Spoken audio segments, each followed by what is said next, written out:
नमस्कार दोस्तों, BPSC plus में आप सभी का स्वागत है। दोस्तों, बीपीएससी प्लस टीम की ओर से आपकी तैयारी को बेहतर करने तथा सही दिशा में आकलन करने हेतु यह अभ्यास सीरीज 2024 प्रारंभ की गई है। इस अभ्यास सीरीज के माध्यम से आप अपनी तैयारी को और मजबूत कर पाएंगे और साथ ही साथ इस अभ्यास सीरीज के सभी जो टॉपिक है तथा प्रश्न है उसका विश्लेषण भी आप लोग के लिए अति महत्वपूर्ण है, क्योंकि कई बार आप देखेंगे कि जो विश्लेषण हम कराएंगे उसी में से हो सकता है कि आपका प्रश्न बन के आ जाए। तो आशा करते हैं कि आप लोग ध्यानपूर्वक इस वीडियो को देखेंगे तथा सुन करके लाभ उठा पाएंगे और अपने रिजल्ट सुनिश्चित कर पाएंगे। तो चलिए बिना देर किए हुए हम लोग आगे बढ़ते हैं। किंतु यदि हमारे चैनल पर आप नए हैं दोस्तों, तो चैनल जो है आप लोग सब्सक्राइब कर लीजिएगा और अपने दोस्तों के बीच शेयर कर दीजिएगा। आप लोग YouTube में जाकर के और बीपीएससी प्लस जो है टाइप करके और मेरा पिक्चर देख करके आप लोग क्या करिएगा कि चैनल को सब्सक्राइब कर लीजिएगा। दोस्तों, यह जो सीरीज है हमारा अभ्यास सीरीज, इसका प्रश्न न केवल यूपीएससी बल्कि यूपीपीसीएस तथा बीपीएससी तथा नेट और जेआरएफ इन सभी एग्जामों के लिए अति महत्वपूर्ण हो गया, क्योंकि सभी एग्जामों को देखते हुए हमने टॉपिक को कवर करना शुरू किया है। तो चलिए बिना देर किए हुए हम लोग शुरू करते हैं। देखिए दोस्तों, आज का आपका पहला प्रश्न क्या है।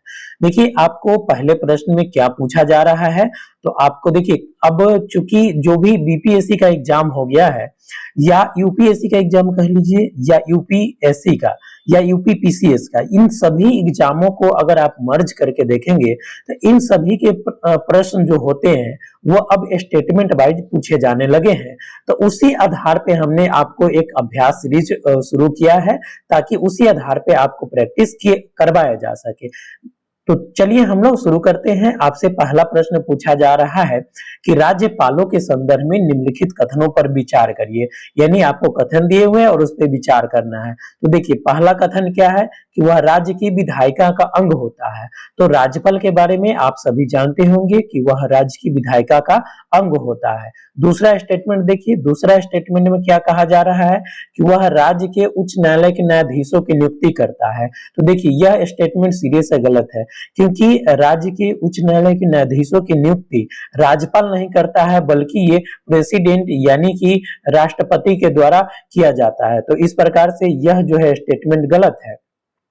तो आपका सही उत्तर क्या हो जाएगा दोस्तों? तो आपका सही उत्तर हो जाएगा कि केवल ऑप्शन ए, उपयुक्त कथनों में से कौन सा से सही है, तो केवल एक सही है। चलिए दोस्तों, हम लोग आगे बढ़ते हैं, किंतु उससे पहले आपको इसका व्याख्या दिखा देते हैं, क्योंकि यहाँ पे अगर आप देखेंगे तो हो सकता है कि इस व्याख्या से आपको डायरेक्ट प्रश्न बन जाए।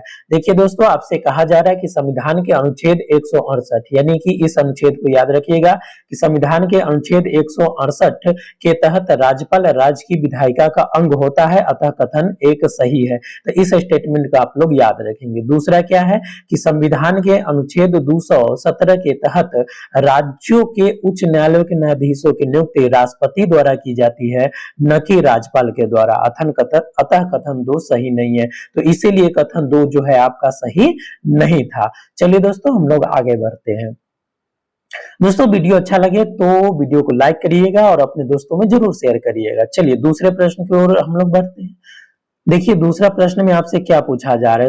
इस प्रश्न में आपसे कहा जा रहा है कि निम्नलिखित कथनों पर विचार करिए और उसका उत्तर उसी प्रकार से आपको देना है। तो देखिए, पहला जो स्टेटमेंट है आपका वह है कि संविधान की व्याख्या करने का अंतिम अधिकार, संविधान की व्याख्या करने का अंतिम अधिकार सर्वोच्च न्यायालय का है। तो यह बात बिल्कुल सही है कि संविधान की व्याख्या करने का अंतिम अधिकार सर्वोच्च न्यायालय को है।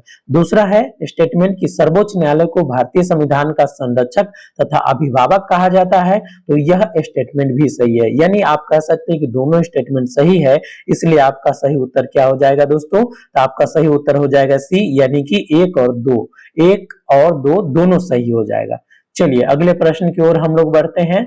तो अगला प्रश्न, लेकिन उससे पहले आपको जो है इसका पूरा जो है आपको व्याख्या दिखा देते हैं, सॉल्यूशन दिखा देते हैं। चलिए दोस्तों, इसमें कहा जा रहा है कि संविधान की व्याख्या करने का अंतिम अधिकार सर्वोच्च न्यायालय को है। इस शक्ति के तहत सर्वोच्च न्यायालय द्वारा केंद्र और राज्य दोनों स्तरों पर विधायी और कार्यकारी आदेशों की संवैधानिकता की जांच की जाती है तथा अधिकारातीत पाए जाने की स्थिति में इन्हें अविधिक, असंवैधानिक और अवैध घोषित कर देता है। किया जा सकता है। यानी सर्वोच्च न्यायालय को लगता है कि जो कानून बनाया गया है वह सही नहीं है, तो उसे क्या करेगा कि अवैध घोषित कर देगा। दूसरा बात ये याद रखिए कि सर्वोच्च न्यायालय को भारतीय संविधान का संरक्षक तथा अभिभावक कहा जाता है। यह स्टेटमेंट सीधे सीधे आपको एग्जाम में आ सकता है। चलिए दोस्तों, हम लोग आगे बढ़ते हैं अगले प्रश्न की ओर।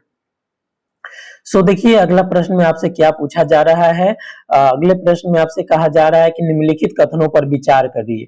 पहला कथन क्या है कि मुख्यमंत्री हर 5 वर्ष बाद पंचायतों एवं नगरपालिका की वित्तीय स्थिति की समीक्षा के लिए वित्त आयोग का गठन करता है। देखिए दोस्तों, यहाँ पे ये जो स्टेटमेंट है बिल्कुल गलत है, क्योंकि हर 5 वर्ष बाद पंचायतों एवं नगरपालिका की वित्तीय स्थिति की समीक्षा के लिए वित्त आयोग का गठन मुख्यमंत्री नहीं करता है, बल्कि राज्यपाल करता है। चलिए, अगला स्टेटमेंट है कि राज्यपाल उच्च न्यायालय का न्यायाधीश नियुक्त होने के लिए योग्य किसी व्यक्ति को राज्य का महाधिवक्ता नियुक्त कर सकता है। तो ये स्टेटमेंट जो है आपको, दूसरा नंबर स्टेटमेंट है, ये स्टेटमेंट आपको सही है कि राज्यपाल उच्च न्यायालय के न्यायाधीश नियुक्त होने के लिए योग्य किसी व्यक्ति को राज्य का महाधिवक्ता नियुक्त कर सकता है। तो आप कहेंगे कि सही उत्तर क्या हो जाएगा, तो आपका सही उत्तर हो जाएगा केवल ऑप्शन 2 जो है, केवल ऑप्शन 2। ठीक है दोस्तों, निम्नलिखित कथनों में से कौन सा से सही है, तो आपको बताना है कि जो पहला स्टेटमेंट है वो तो गलत है, तो दूसरा स्टेटमेंट केवल सही है, इसलिए उत्तर हो जाएगा आपका बी। चलिए दोस्तों, हम लोग आगे बढ़ते हैं अगले प्रश्न की ओर, लेकिन उससे पहले हम लोग क्या करेंगे, व्याख्या देखेंगे, क्योंकि यहाँ पे हो सकता है कि कोई चीजें आपके लिए इंपोर्टेंट हो। देखिए, राज्यपाल हर 5 वर्ष बाद पंचायतों एवं नगरपालिका की वित्तीय स्थिति की समीक्षा के लिए वित्त आयोग का गठन करता है, तो इसको याद रखिएगा। और दूसरा बात यह है कि संविधान के अनुच्छेद 165 के तहत, हाँ, यह अनुच्छेद काफी आपको इंपोर्टेंट है कि संविधान के अनुच्छेद 165 के तहत राज्यपाल उच्च न्यायालय का न्यायाधीश नियुक्त होने के लिए योग्य किसी व्यक्ति को राज्य का महाधिवक्ता नियुक्त कर सकता है। तो ये चीजें आप लोग याद रखिएगा। चलिए आगे हम लोग बढ़ते हैं अगले प्रश्न की ओर। साथियों, हमारे चैनल पर आप अभी नए हैं तो चैनल को सब्सक्राइब कर लीजिए और अपने दोस्तों में जरूर शेयर कर दीजिएगा। चलिए हम लोग अगले प्रश्न की ओर बढ़ते हैं। अगला प्रश्न क्या ये रहा आपसे, देखिए क्या पूछा जा रहा है इसमें। तो इसमें आपसे कहा जा रहा है कि प्रश्न है कि भारत के किसी राज्य में विधान परिषद का सृजन अथवा उसकी समाप्ति की जा सकती है, किस आधार पर की जा सकती है, तो राज्य विधानसभा के तत्संबंधी संकल्प पारित करने पर संसद द्वारा। तो यही ऑप्शन आपका सही है, बाकी जो ऑप्शन है ये आपको गलत ऑप्शन दिए हुए हैं। यही ऑप्शन आपका ऑप्शन ए सही है। तो चलिए हम लोग देखते हैं, इसका व्याख्या देखते हैं।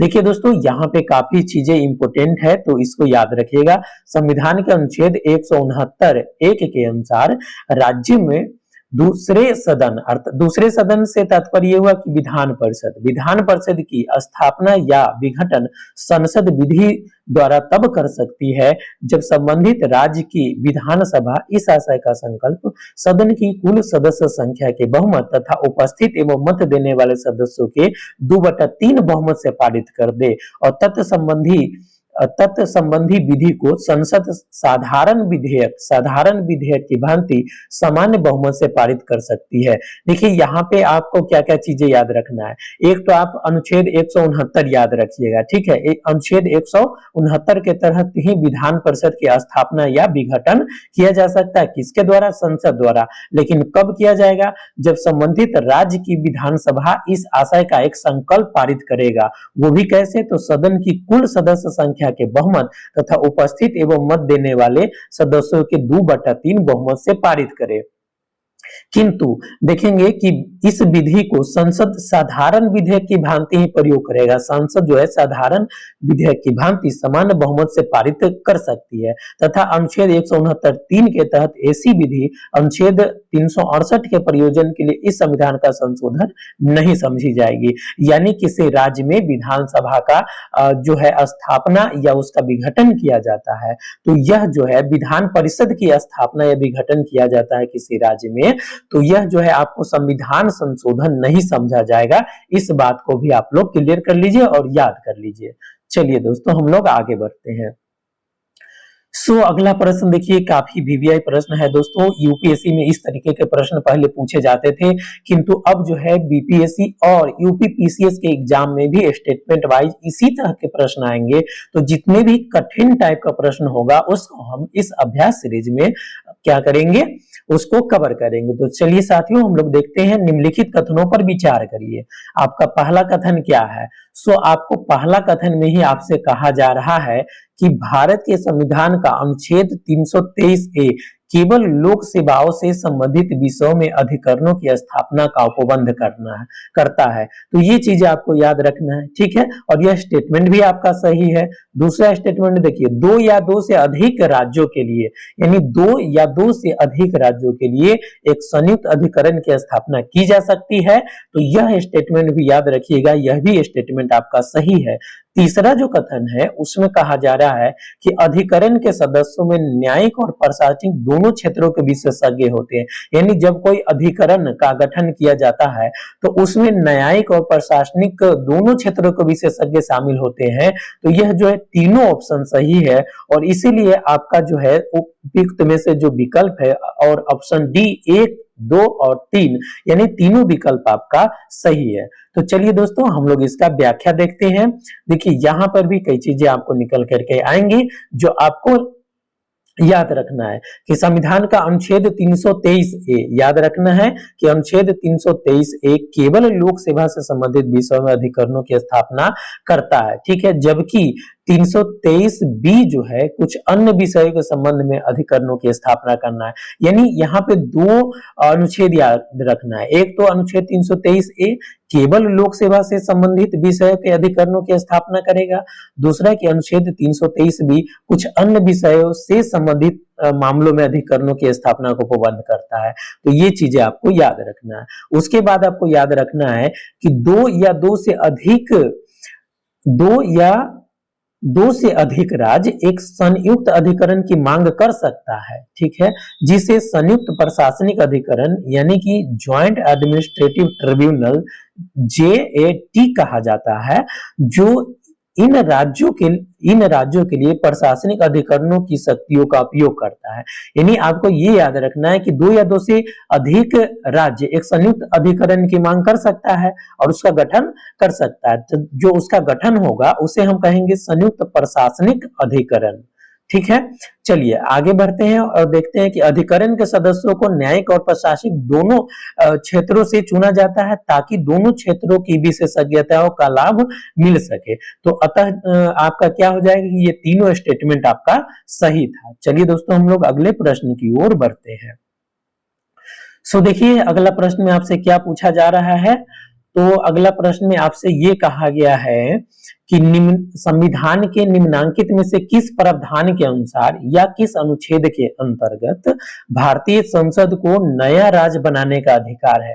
देखिए यह प्रश्न काफी वीवीआई है और कई एग्जामों में हो सकता है पूछे भी गए होंगे। तो संविधान के किस प्रावधान के यानी किस अनुच्छेद के अंतर्गत भारतीय संसद को नया राज्य बनाने का अधिकार है, तो आपका सही उत्तर हो जाएगा कि अनुच्छेद 3 के अंतर्गत। अनुच्छेद 3 के अंतर्गत साथियों, संविधान के अनुच्छेद 3 के अंतर्गत यह प्रावधान है कि भारतीय संसद जो है नया राज्य बना सकते हैं। चलिए इसका हम लोग व्याख्या देखते हैं। देखिए यहाँ पे आप लोग को क्या याद रखना है कि भारतीय संविधान के अनुच्छेद 3 के तहत नए राज्यों के निर्माण, उनके सीमाओं तथा नाम में परिवर्तन का अधिकार भारतीय संसद में निहित है। देखिए साथियों, यहाँ से कई प्रश्न निकल करके आ रहे हैं। एक तो आपको अनुच्छेद 3 याद रखना है। दूसरी बात कि अनुच्छेद 3 के तहत ही क्या होगा, नए राज्यों का निर्माण किया जा सकता है। उनके यानी जो राज्य है, राज्य के क्षेत्रों और सीमाओं में परिवर्तन किया जा सकता है या उसके नाम में परिवर्तन किया जा सकता है। और किसके द्वारा किया जा सकता है, तो संसद के द्वारा किया जा सकता है। चलिए इसमें एक और प्रश्न देखते हैं कि जबकि अनुच्छेद 1 के तहत, यानी जो आपका अनुच्छेद 1 है, इसमें आप जानते हैं कि अनुच्छेद 1 में भारत जो है राज्यों का संघ है। तो ये चीजें आपको संविधान में कहा गया है। तो उसमें अगर आप देखेंगे तो अनुच्छेद 1 के तहत जो है आपको संघ का नाम और राज्य क्षेत्र का उल्लेख किया गया है, ये बात याद रखना है। और अनुच्छेद 2 में क्या है, आर्टिकल 2 में भारतीय राज्य में नए राज्यों का प्रवेश या स्थापना की शक्ति संसद को दी गई है। तो ये चीजें आपको याद रखना है कि ये जो शक्ति दी गई है किसे दी गई है, तो संसद को दी गई है। ठीक है, यदि आपसे पूछा जा सकता है कि भारतीय संघ में नए राज्यों का प्रवेश या स्थापना की शक्ति किसे दिया गया है, तो भारतीय संसद को दिया गया है। तो ये चीजें आप लोग याद रखेंगे। चलिए हम लोग आगे बढ़ते हैं अगले प्रश्न की ओर। एक और वीवीआई प्रश्न है, इसमें क्या पूछा जा रहा है कि निम्नलिखित में से भारतीय संविधान का कौन सा अनुच्छेद आकस्मिकता निधि से संबंधित है। तो आकस्मिकता निधि से संबंधित जो अनुच्छेद है वो है आपको अनुच्छेद 267 याद रखिएगा कि अनुच्छेद 267 जो है ये आपको आकस्मिकता निधि से संबंधित है। तो चलिए इसका हम लोग व्याख्या देख लेते हैं। देखिए इसमें कहा जा रहा है कि भारतीय संविधान का अनुच्छेद 267 एक आकस्मिकता निधि की स्थापना का प्रावधान करता है और यह राष्ट्रपति के नियंत्रणाधीन होगी। यदि आपसे पूछा जा सकता है स्टेटमेंट दे करके, तो आप एक तो अनुच्छेद याद रखिएगा 267 आकस्मिकता निधि के लिए। दूसरी बात की आकस्मिकता निधि जो होता है यह राष्ट्रपति के नियंत्रणाधीन होती है और इसका गठन किसी आवश्यक जो बहुत आवश्यक हो, अत्यावश्यक आकस्मिक प्रकृति के व्यय हेतु किया गया है। तो ये चीजें आप लोग याद रखेंगे। दोस्तों यदि हमारे चैनल पे आप नए हैं तो चैनल को सब्सक्राइब कर लीजिए। जल्द ही मिलेंगे हम लोग नेक्स्ट वीडियो में।